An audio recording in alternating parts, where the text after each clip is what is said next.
bumps. But we're back here at Grays Golf for a much anticipated video. I've got the brand new 0311 Gen 6 driver by PXG here today, and we're going to put it up on the GC Quad at Grays Golf at the Castle. If you haven't checked out our other reviews of the new Gen 6 range, hybrid and irons, I'll leave a link just around here if you guys check it out. But the driver, I feel like, is the most hotly anticipated. And Bob Parsons seemed to think it's their best yet. When I asked him about it, well, he said this. And our driver, without a doubt, is the best driver in the industry. That's some high praise, isn't it? So let's talk about the things I like about this driver.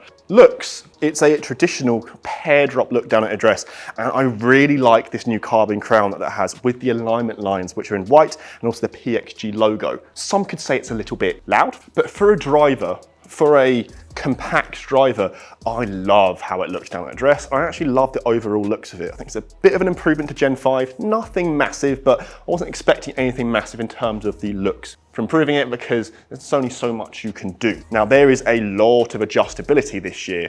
We've got 3 weights in the head that vary a lot in weight. You can change these up, so you can really make this a heavy draw bias or fade bias club. Technically, this driver here can be an anti-slice or anti-hook weapon. And if you need a little bit more forgiveness, there is a other model which will be larger, which I tried out as well. It wasn't really for me.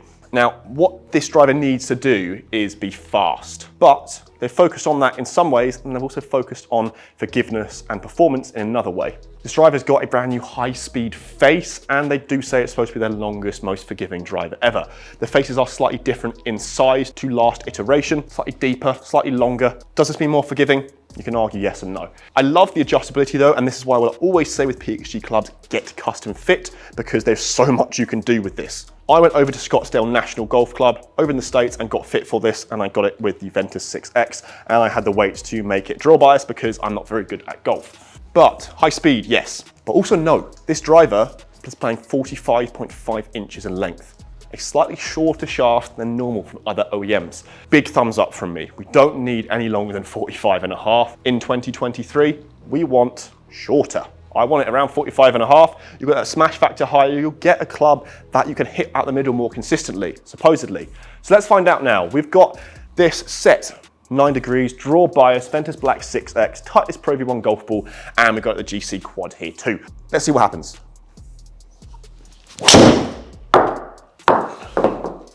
That was nice. That was a good one to start, wasn't it? Not fast, but what does fast mean for me? So if we're looking at other videos, especially my last one I did with the drivers, Callaway against Titleist, I think my average with the Callaway, which I think is one of the fastest drivers of this year, 173 mile an hour. That's a longer shaft though, about half an inch longer. So here, what will be interesting is if we average about 170, 171, that means it's up there. That was lovely. Another really good shot. Another really good shot. Look at that. Well, it feels good. That is maybe the best shot I've hit with a driver for a long, long time. Carrying 300, going to 320. May not be the longest in the world, 170 ball speed, 169, but that was efficient. Felt really good. Those numbers there aren't just good. Those numbers there are great. Now, there are a lot of things to talk about with this driver.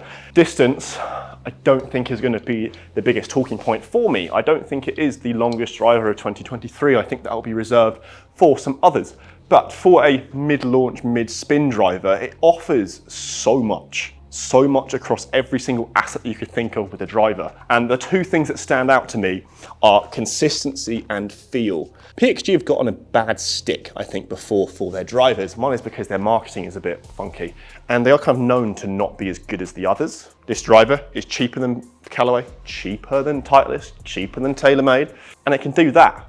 If you look at that line there. One thing this driver has surprised me with is just how it feels, because it feels almost soft in a way. It feels springy off that face, and if I can hit a shot 320 yards there, dead straight, then this may have to go in my bag. Like I've tested this a lot. I wasn't expecting to say that in this video, because there's some others I'm reserved for, but I mean, the numbers here are pretty good, right?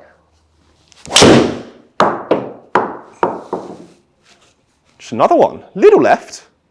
I probably missed the fairway there, but carrying 300 and going out to 324. Okay, so maybe it is, yeah. Maybe it's a few mile an hour slower than TaylorMade. Maybe it's 2 or 3 slower than TaylorMade and Callaway, which isn't a bad thing.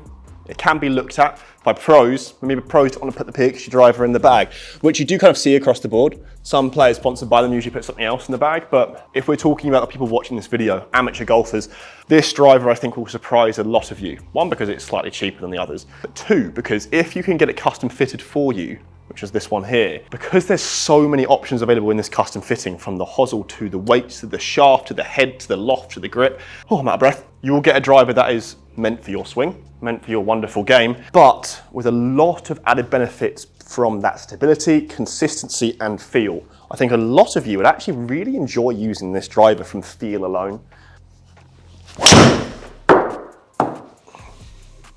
And just another. It's just another one dead straight down the middle. I don't understand what's really going on here, because if I quickly show you guys those numbers there, what you can see with these numbers, just off a few shots that I've hit there, is the ball speed is okay, about 3 to 4 mile an hour slower than some other competitors. But although I think it is slightly slower than some others, we have to take into account the shafts being shorter from a standard shaft from TaylorMade, Callaway and Titleist. It's not a lot. It is only about 1/4 to 1/2 inch, I think, across the board. So it's not a massive amount, but that will still play a part to about maybe 1 mile an hour ball speed or so. But what I like about this is it's consistent. If we're looking at the push-pull here in the degrees, if we're looking at the side spin, it's dead straight. It definitely is a mid-launch, mid-spin driver, but I'm hitting the fairway, which, from a blanket statement from people watching, you don't think that's a big deal. If you have some time, go and watch my other videos. Go and look at my dispersion. This is a big, big deal. Why am I trying to eat a tee? And what I find funny about this is, so I'm looking just back at some of my old data, and this PXG driver performs very similar to the Titleist TSR4, the very similar shaft. Probably the most polar opposite brands you could think of, yet the drivers perform very similar. But I find the PXG slightly more forgiving. So I know there will be a lot of you who have Gen 4 and Gen 5 and are thinking to upgrade. What I will say to that is I don't think you're going to notice massive ball speed increases. I think you could, depending on how good your fitting is, how much your swing's changed. But I think the main thing you'll notice here, and this is quite similar across the board with a lot of other brands in 2022, 2023, is you're going to notice a improvement in feel, forgiveness, and overall consistency. As I will always say in all of my videos, this is just my personal opinion. You may be completely different to me. You may hate it, you may love it, you may try something else, you may quit golf. This is just our opinion here at GolfMagic, so it may not be the same as yours. But from testing this driver out for the last month or so, consistent, stable, it feels good. It feels a lot better than its predecessor, the Gen 5. Oh, and he's just done it again, even though I hit it a little bit off the toe, which is why spin's gone down, why it's gone literally dead straight, why I'm gonna hit it about 317 yards off the toe, and it's absolutely fine. I am extremely, extremely impressed with this driver because of things they're maybe not talking about in their marketing. Oof. And that's going to be a long way. Guys, thanks for watching today, as that driver carries about 310 yards. Hope you enjoyed this video, and let me know what you think of this brand new PXG driver down in the comments. I think it's good. I think it's really good, but for some reasons that maybe PXG aren't talking about. So let me know what you think, and if you are new to GolfMagic, as always, smash that subscribe button too. I will catch you at the next video.